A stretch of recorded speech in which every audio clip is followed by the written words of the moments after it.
I believe that opportunity looks a lot like hard work. The only thing in life that stands between you and everything you've ever wanted to do is doing it. All that stood between me and everything I've ever wanted to do in life was doing it. It comes down to this, Elvis. I think you have to work hard. Like, just so everybody knows, we haven't gotten into this subject yet. Working hard is the cost of entry to anything. You know 0 people that are successful that don't work their face off. You know 0 people. Now, they may have money because mommy and daddy made money and gave it to them. But people that actually built their own success, you know 0 people that have had success that did not put in obnoxious amounts of work. When you see the famous people, wow, so successful, you don't know behind this story, how tough they are, like people, wow, Jackie, the move is so good. When everybody sleep, I still in the health club, in the mirror, practicing, like this, and and 4 o'clock, 6 o'clock, get up on the set. Yeah. Then you suddenly do something, very beautiful. Oh yeah, go back, training again. Okay, there's a snake head, that's a snake mouth, that's snake tongue. Okay, you create more things. It's funny, everybody wants a shortcut, right? That's the most common question people always ask me. Tell me the key. Yeah. And there is no magic. It's just a lot of little things you gotta do every day.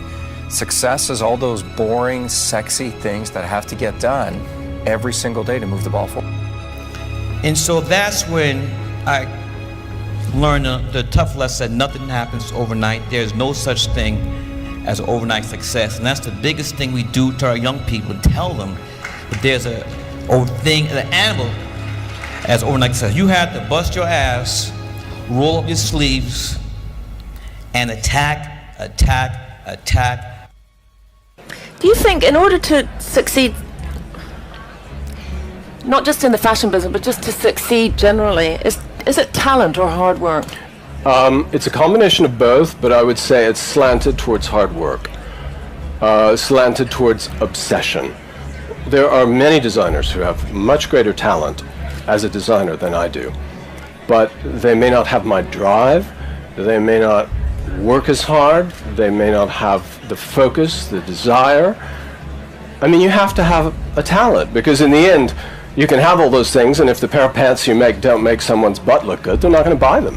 Yeah, so sure. You have to have the talent to be able to make something that people want.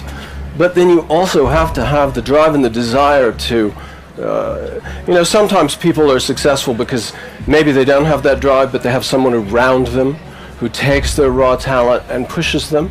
But what you often see is when that other person steps away, their career can collapse, even though their talent may be immense.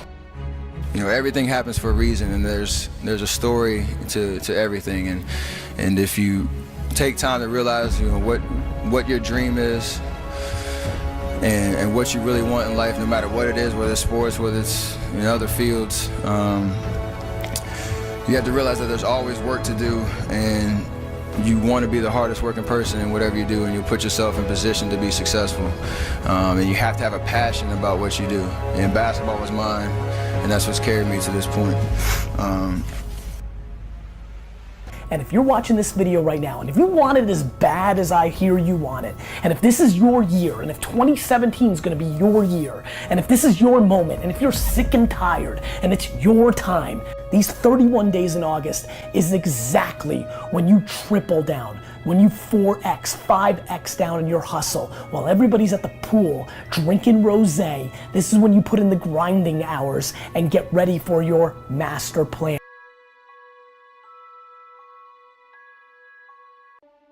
Please understand something that I'm fascinated by, and I'm hoping one person hears me and it's the time they needed to hear it.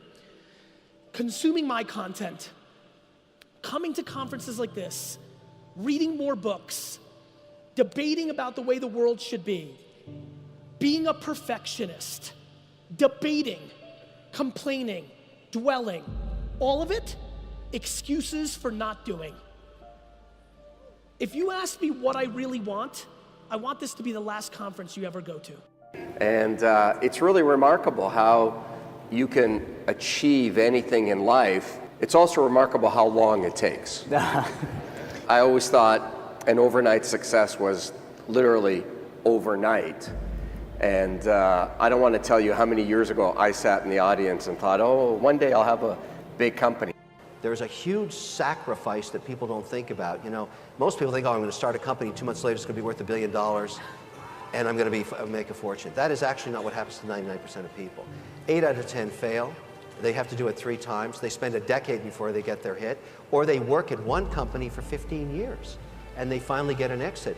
It's more like that, and the personal sacrifice is huge. There is no soccer game on Saturday. There's no Sunday dinner with the family. You're working because some guy in China or in India or some woman out there is kicking your ass, because we're in a global competition now. And so I don't care what your business is, men, women, you have to understand that you're going into a huge lifestyle change. And I tell people it's not for everybody. Don't do it if you don't have the stamina to get kicked around and driven into the ground and get up and do it again and beaten up by people that tell you, this is not kumbaya stuff, this is hardcore stuff. I put in the work. I gave up all my weekends and holidays in high school because I knew I had to pay that price, because I wasn't gonna do I'm gonna go to school, meet some good kids at Stanford and Brown, Ivy League school, make some relationships, and that's gonna be my springboard. I was gonna start with no relationships and in the gutter, and I was gonna have to prove it, and I would have to show up and meet everybody like I did in my 30s. But in my teens and 20s, I was gonna have to work. And so what I did was, to the extreme of anybody I've met that had options. Some people lose their father, mother, welfare, but anybody who had some options, I punted every leisure activity in my life. Nothing. No weekends, no vacations, zero, nothing, nothing, zero, zero. All my high school friends, gone, because I wasn't around. All my college friends, post-college, gone. I'd see them a little bit. I love those guys, but gone. Girlfriends, nothing, all in. So what did I do? I worked. I worked to such an extreme level that when I push you on work, I don't even ask you to do 50% of what I did, and I guarantee you can win. Look, this hustle thing is not a word. You have to be willing to give up something, okay? For 25 years, I gave up partying on the weekends, alcohol. While you guys were out partying, vacationing, going on the yachts, hanging out with the big ballers, you know what I was doing? Freaking hammering. I was hammering. I was learning. I was doing whatever it took to get in front of the right people. I was investing money in my future, my career, not in the club. And today I'm living the dream other people were just having. Okay. I don't know a successful person that's ever worked 21 hours in their lifetime in a week. I know guys that are working 60 hours, 80 hours, 100 hours. Steve Jobs never worked a 21-hour week in his lifetime. Completely committed, completely dedicated. It's not work, it's a passion. And the reason it feels like work to you right now, if you go to a 21-hour work week in this country, it will feel so laborious and so much like work and so heavy. Why? Because in 21 hours, man, you can't get anything rolling. You want the momentum. There's nothing wrong with work. Work makes people feel good. Get to work. 40 hours? I don't want to work 40 hours.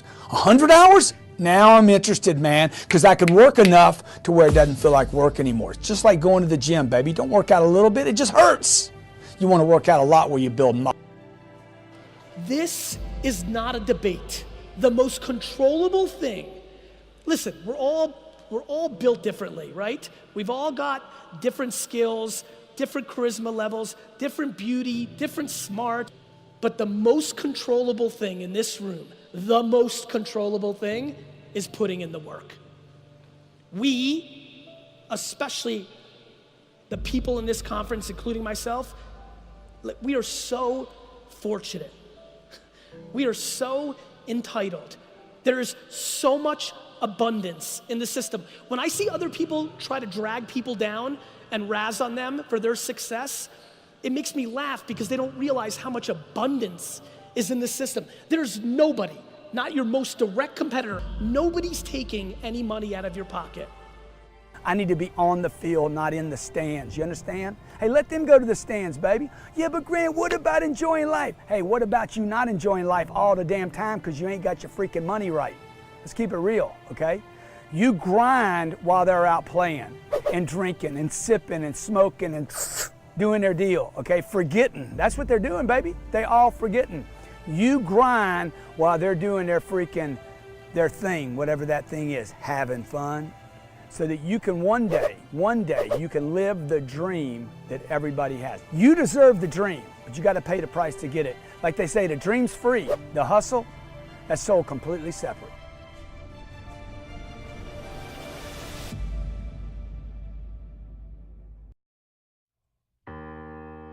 I've always been told how average I can be. Always been criticized about being average.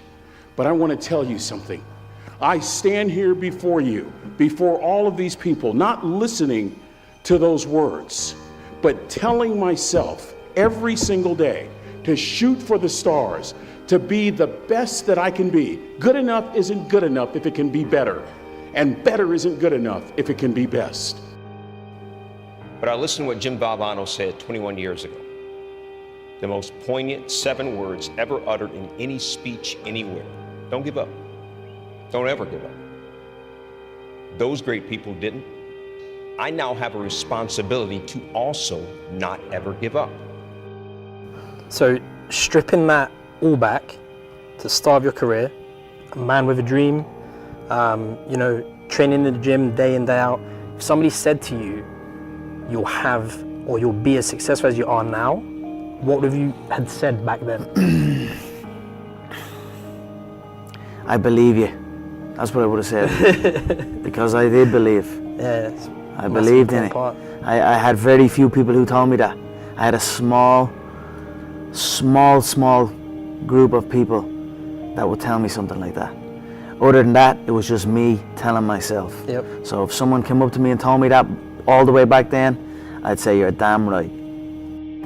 You know, that's all you have at the end of the day is your work and your integrity at all costs. I don't care if it's 4 scenes in a movie, and I don't care what it is, that you have to infuse it with as much excellence as you can. So when I, you know, was able to work with Meryl Streep, it was a dream come true, and I knew that I had to step up my game. You know, you always get better when you work with people who are excellent. You almost never get better when you work with people who are not excellent. You know, I think one of the things that that's important for all of us is just the work ethic. You know, to be able to put in, like you do, the incredible hours as an entrepreneur, as a visionary, to do whatever it takes, because I don't believe that there's necessarily a magic pill, but I think there's a process, and doing the work is very important. You know, I don't want people to believe that there's a silver bullet and all of a sudden you have a great memory, or you have this great success or great relationship or health, and people always ask, what's the one thing I could do?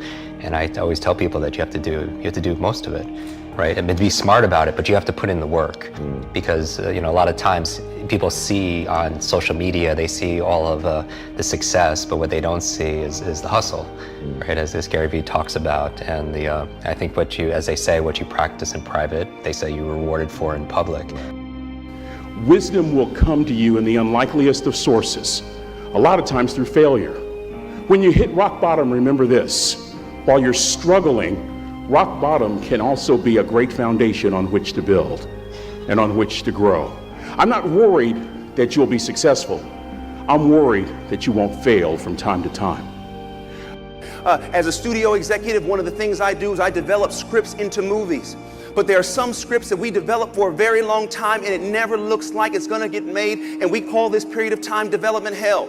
Some of you have been in development hell because you had an idea for your life, and you've been trying and you've been pushing to allow that idea to get into production, but you seem so far away from it that you don't know what you're gonna do. And in this moment, in development hell, it is so tempting to give up on the very idea that brought you this far. You must realize that in development hell, when you are going through a time where you're about to give up on yourself, give up on your God, give up on your friends, give up on your dreams and your beliefs, this is the time when you have to go back to the original idea that motivated your life and hold on to it and don't give up. Because you know why? Because it is just like a scene of a movie. There are some good scenes, there are some bad scenes, but if you keep walking forward, guess what? The hero always wins.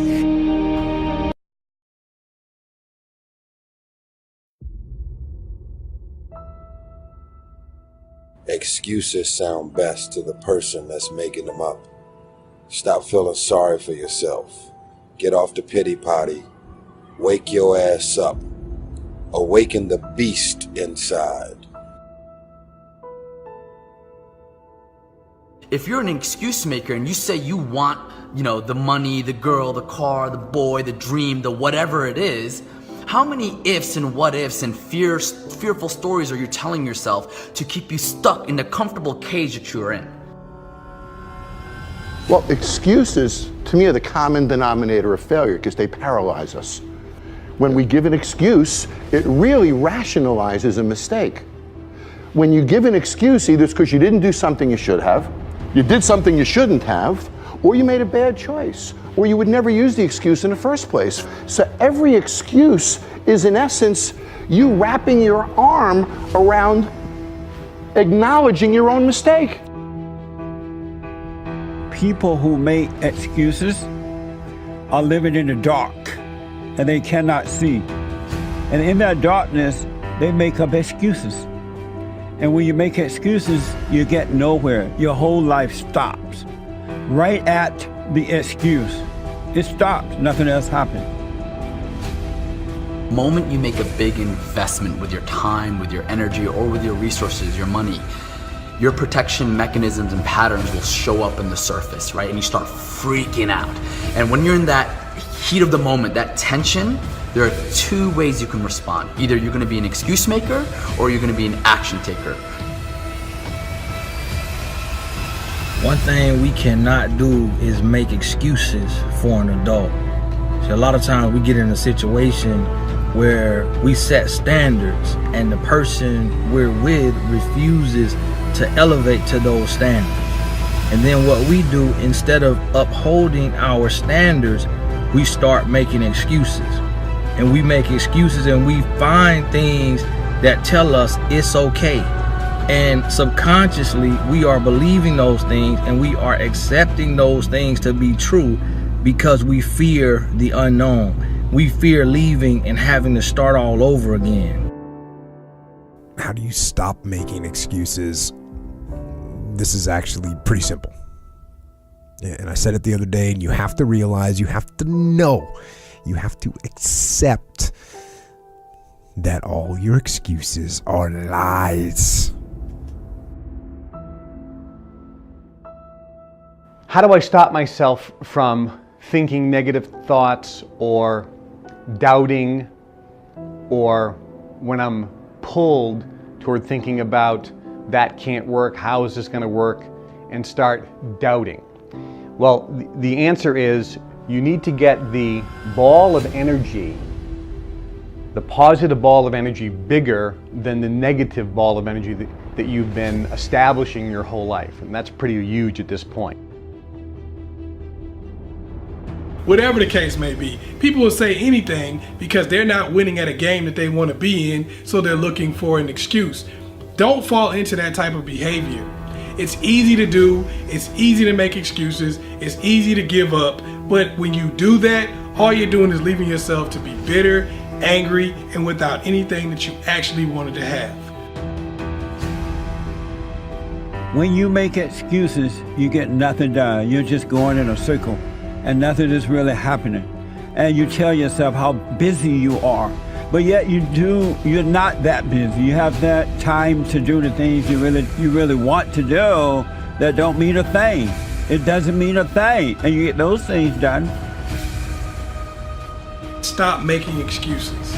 Stop embracing other people's excuses. Stop believing things that absolve you of any responsibility for your own life. because the reality of the situation is it just leaves you bitter, broken, and without anything that you actually wanted. Stop being an excuse maker and start being an action taker. How? By investing in yourself. There's nothing that will reveal more about your character and how you show up for yourself and for the people that you love better than how you choose to invest. The excuses are not valid. They aren't. They're trumped up. They're conjured up. They're fabricated. They're lies. And how do you stop the lies? You stop the lies with the truth. The truth. The truth will set you free. The truth will stand, and the truth will deliver you from procrastination and laziness and the downward spiral that comes with a lack of discipline.